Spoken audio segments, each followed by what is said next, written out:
හැමෝටම ඔයාලා හැමෝම මගේ channel එකට ගොඩාක් ආදරෙන් පිළිගන්නවා.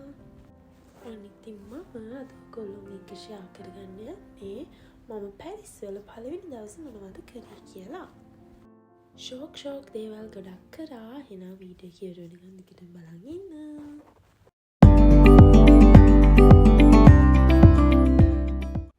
මේ ඉන්නේ මමයි මගේ යාළුවෝ දෙන්නෙකුයි. අපි තුන්දෙනා තමයි room එකේ හිටියේ.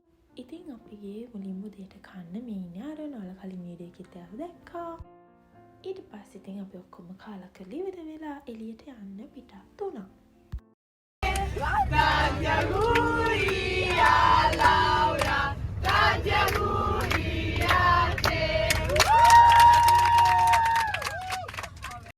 එදා ඉතින් අපේ ක්ලාස් එකේ ළමයිගේ බර්ත්ඩේ එකක් තිබුණා. ඒ නිසා අපි හැමෝම කරේ බස් එකට නැගපු ගමන් එයාට විශ් කරපු එක. ඔයාලා ඉතින් දැක්කේ ඒ වීඩියෝ එක තමයි. ඊට පස්සේ ඉතින් අපි ආවා අපේ පළවෙනි ලොකේෂන් එකට. ඉතින් එදා අපි මුලින්ම ගියේ සිතේ ද සියොන්ස් එකට.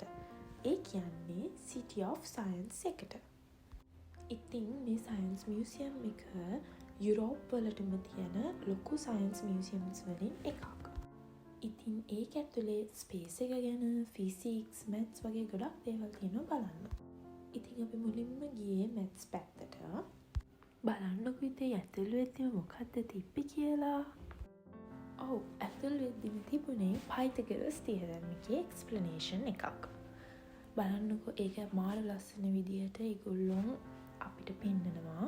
අපිටත් කරකවලා එහෙම කරලා බලන්න පුළුවන් වොලියුම් එක වෙනස් වෙන විදිය සහ Pythagoras theorem එක ඔයාලට හොඳට ඉගෙන ගන්න පුළුවන් ඒක දිහා බලාගෙන. ඊට පස්සේ ඉතින් මැත්ස් චුට්ටක් පැත්තකින් තියලා අපි දෙන්න ගියා පොඩි ෆන් වැඩක් කරන්න. ඔතන ඉතින් මෙන්න මෙහෙමයි. ඔය ස්ක්‍රීන් එකේ තියෙන ෆුට්බෝල් මැච් එකක් අපිට තියෙන්නේ අපි එතන ඉන්නවා කියලා හිතාගෙන අනවුන්ස් කරන්න. ඊට පස්සේ අපි කිව් එක අපිට මෙයාලා අහන්නත් දෙනවා. ඒක තමයි ඉතින් ඒකේ මාරුම පාට් එක. මොකද ඇත්තම කිව්වොත් අපිටම ලැජ්ජා හිතුණා අපි කියප එක අහනකොට. ඊට පස්සේ ඉතින් ඒකත් ඉවර වෙලා අපි දෙන්න ගියා පියානෝ ගන්න. බලන්නකෝ අපි දෙන්න කොහොමද පියානෝ එක ගැහුවේ කියලා.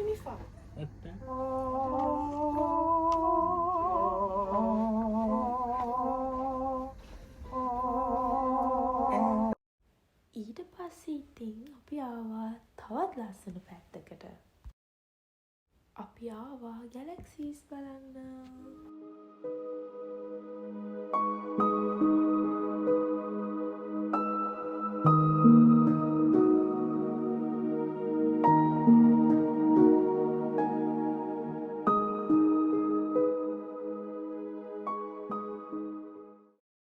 ඊට පස්සේ ඉතින් ওই විදියට ගැලැක්සිස් උත් බලාගෙන අපි ගියා උල්කාපාත ටිකක් බලන්න. ඉතින් ඔතන එක එක රටවල් වලින් හම්බෙච්ච උල්කාපාත වල කැලි තිබුණා. කසකස්තානිකුත් තිබුණා. මේ තියෙන්නේ ඉතින් ඒවා තමයි. ඉතින් මම ඕගොල්ලන්ට කිව්වනේ මේ මියුසියම් එකේ බලන්න දේවල් ගොඩක් තියෙනවා කියලා. ඒ විතරක් නෙවෙයි. පොඩි ළමයිට ලොකු අයට ඕනම කෙනෙක්ට කරන්න මේකේ චූටි ෆන් ඇක්ටිවිටීස් උත් තියෙනවා. ඉතින් අපි දැන් මේ ඉන්නේ රොබෝලගේ සෙක්ෂන් එකේ. ඉතින් ඕකේ අපිට තිබුණේ නිකන් චූටි ගේම් එකක් වගේ එකක්. ඔය මැත්තෙන් රතු පාටට පේන්නේ ඒක අතක්. ඒක තමයි අපේ රොබෝට තිබිච්ච බාධාව. අපිට තියෙන්නේ එයාගේ මොලේ කොහොම හරි යට යූස් කරවලා ඒ බාධාවෙන් උඩට ගිහිල්ලා මෙහා පැත්තේ තියෙන කැලි ටික එහා පැත්තට පනවන්න. ඔය ඔක්කොම ඉතින් මැග්නට්ස් වලින් තමයි කනෙක්ට් වෙලා තිබ්බේ. ඊට පස්සේ අපි ඒත් එක්කම ගියා ස්පේස් එකට. මම මෙතෙන්ට ගොඩක් ආස වුණා.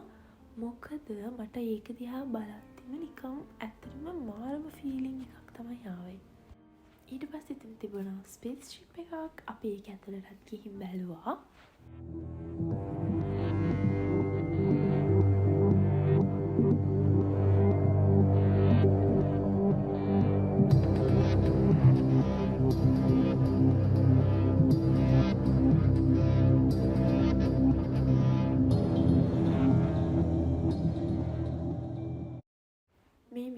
මේක ඇතුලේ තව තියෙන එක ලස්සන එක්සිබිෂන් එකක් තමයි සයිලන්ස් ලිසන් කියන එක.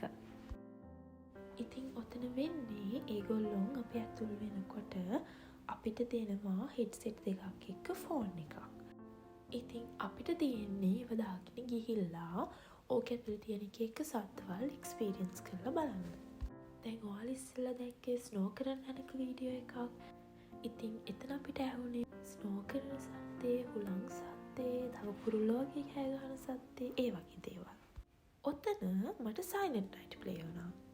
ඒකේ තියෙන තව ස්පෙෂල් දෙයක් තමයි මම ඇවිදින ස්පීඩ් එක වෙනස් වුණොත් සයිලන්ට් නයිට් ප්ලේ වෙන ස්පීඩ් එකත් වෙනස් වුණා. ඒවා වලට අමතරව එතන තව නොයිස් පොලියුෂන් එක ගැන දේවලුත් තිබුණා.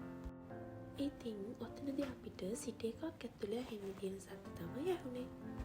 ඊට පස්සේ ඉතින් අපි ගියා ක්ලයිමේට් චේන්ජ් එක ගැන ફોකස් කරලා තියෙන එක්සිබිෂන් එක බලන්න.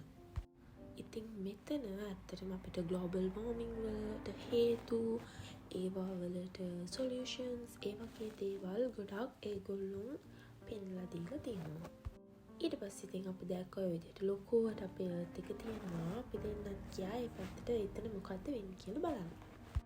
ඇත්තටම ඉතින් උතන උනේ ඔය ස්ක්‍රීන් එකේ වැටෙනවා ටයිම්ලයින් එකක්. අපිට පුළුවන් ඒක අපිට කැමති අවුරුද්දකට ක්ලික් කරලා ඒ අවුරුද්දේ කොහොමද උෂ්ණත්වය තිබුණේ, ඊට පස්සේ පහ වෙනකොට කොහොමද ඒක වෙනස් වුනේ, ඒ විදිහට අපිට බලන්න පුළුවන්. අපි ඉතින් කරකවලා ලංකාවත් හොයාගත්තා. හොයාගෙන ලංකාව බලලා ඉවර වෙලා පිලිපීනෙත් බැලුවා. මොකද මගේ යාළුවා පිලිපීන් කෙනෙක් නේ. ඉතින් ඔය විදිහට තමයි අපි City of Science Museum එක බැලුවේ. ඉතින් ඔයාලටත් මේ මියුසියම් එක ගැන මොකද හිතුනේ, ආසයි කරනද කියලා කියන්න. ඊට පස්සේ ඉතින් අපි එළියට ඇවිල්ලා අපේ බස් එකට නැග්ගා. ඔය තමයි ඉතින් අපේ බස් එක. අපි මෙහි ඉඳන්ම පැරිස් වලටම ගිහලා පැරිස් ඇතුලේ ගිය ඔය බස් එකේ තමයි. ඊට පස්සේ ඉතින් පාරේදී අපි දැක්කා නපොලියන් බෝනපාර්ටේ ෆ්‍රෙන්ච් ආර්මි එකේ ජයග්‍රහණය සමරන්න හදන්න තීරණය කරපු මෙන්න මේ ආර්ක් ද ත්‍රියම්ෆ් එක. ඊට පස්සේ ඉතින් හෙන බඩගින්න හිටියේ. ඒ නිසා කෙලින්ම ආවේ අපි කන්න. හැබැයි ඉතින් කන්න වැඩි වෙලාවක් තිබුණේ නැහැ. විනාඩි 20යි තිබුණේ. මොකද අපිට ඊළඟට යන්න තිබුණා මෙන්න මේ මියුසියම් එකට. මේක ඉතින් ආර්ට් මියුසියම් එකක්. හැබැයි මේක ආර්ට් මියුසියම් එක වෙන්න කලින් ඉස්සර කාලේ ට්‍රේන් ස්ටේෂන් එකක්. ඉතින් ඒ නිසා තමයි ඔය විදිහට තාමත් ඒක ඇතුළේ ලොකුවට ඔරලෝසුවෙම තියෙන්නේ. ඒකේ ආකිටෙක්චර් එකත් ඇත්තටම පුදුම ලස්සනයි. හරි, ඕගොල්ලෝ දැන් මේ දකින්නේ සෙසාන් කියන ෆ්‍රෙන්ච් පේන්ටර් ඇඳපු දේවල්. ඉතින් මෙයාගෙන් තමයි පිකාසෝ ඉන්නේ. එයාත් ඉන්ෆ්ලුවන්ස් වෙලා තියෙන්නේ එයාගේ එක ඇඳපු චිත්‍රවලට. මේ මියුසියම් එකත් ඉතින් ඇත්තටම ගොඩක් ලොකුයි. බලන්න දේවල් ගොඩක් තිබුණා. ඒ අසිතින් අයිෆල් ටවර් එකයි, නෝත්‍රදාම් එකයි ඔක්කොම පේන්න චූටියට ලස්සන වීව් එකක් තිබුණා. ඊට පස්සේ ඉතින් අපි මියුසියම් එකත් බලලා ඔහොම පිටත් වුණා තවත් තැනකට යන්න. ඔන්න ඉතින් අපි ආවේ ලක්සම්බර්ග් ගාඩන්ස් එකට. මේක ඉතින් ඒ දවස්වල ලක්සම්බර්ග් පැලස් එකට තමයි හදලා තියෙන්නේ. දැන් වෙද්දී මේක පැරිස් වල තියෙන ලස්සනම ඒ වගේම ෆේමස්ම පාර්ක්ස් වලින් එකක්.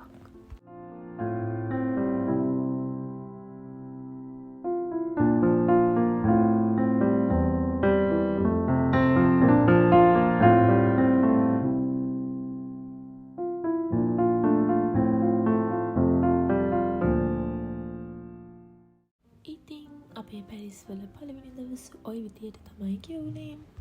හැබැයි අපි රැට කාලිවර වෙලා තව ෂෝක් දෙයක් කරා. ඒක මම ඕගොල්ලන්ට ඊළඟ වීඩියෝ එකකින් අරගෙන එන්නම්. මේ වීඩියෝ එක ඉවර වෙනකම් බලපු ඔයාලා හැමෝටම ගොඩක් thank you. ඊළඟ වීඩියෝ එක බලන්න එහෙනම් channel එක subscribe කරලා තියාගන්න. හැමෝටම ගොඩක් ආදරේ. ඊළඟ වීඩියෝ එකේ මම ඔයාලා හම්බ වෙනකම් පරිස්සමින් ඉන්න. bye.